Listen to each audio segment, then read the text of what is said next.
We want to help people. So I know that mentality. Someone comes in, they want help. That's our nature, is to want to help them.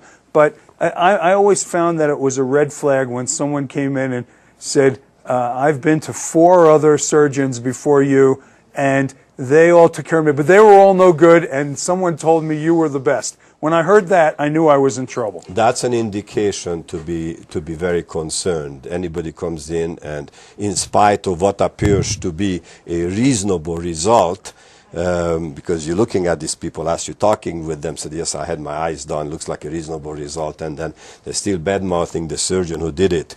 You have to be very careful in ever operating on a patient like that. But in the general population, the body dysmorphic syndrome, it doesn't mean just body, that's phase 2, it's just a psychological term, is not that uncommon. It's been estimated that maybe 5 to 10% of the population has some degree of this. So we have to be very careful who we operate on. And when you chose the authors that would collaborate with you on this book, these were your choices, people from around the country, experts that you respect. Did you have people who weren't chosen who called you up and said, well, gee, why'd you choose him? I'm much better known for like ear surgery than he was. You're touching upon a touchy subject, no pun intended here. But well, that's what makes the show interesting. Right. But what we did basically was, well, there's a little bit of story to it, because the concept of this book to be put together by the publisher was out there for a while, and surgeons did not quite sign up to be part of it.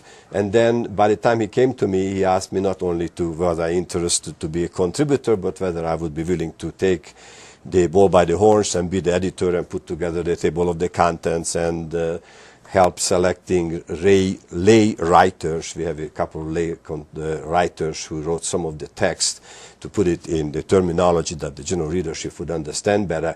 So anyway, all of a sudden, then, when the word got around that I was involved, then more people signed up that the publisher really wanted to use. So we had to stop it at 150.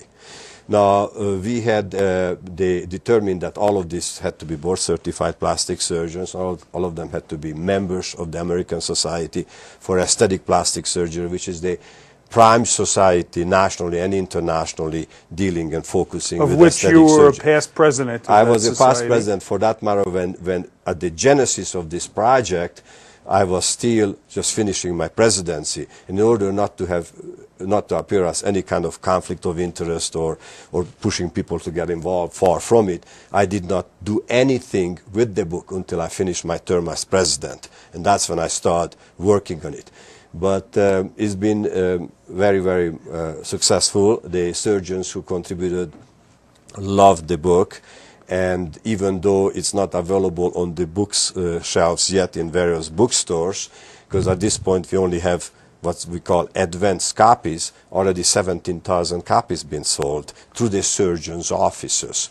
And people ask me, where can I get a copy? And they're available through my office, but they're going to be... And your office is FodorMD.com? Or? Well, my website, I think, is FodorMD.com, or the two of them, or the other one, I think, is theplasticsurgeon.net.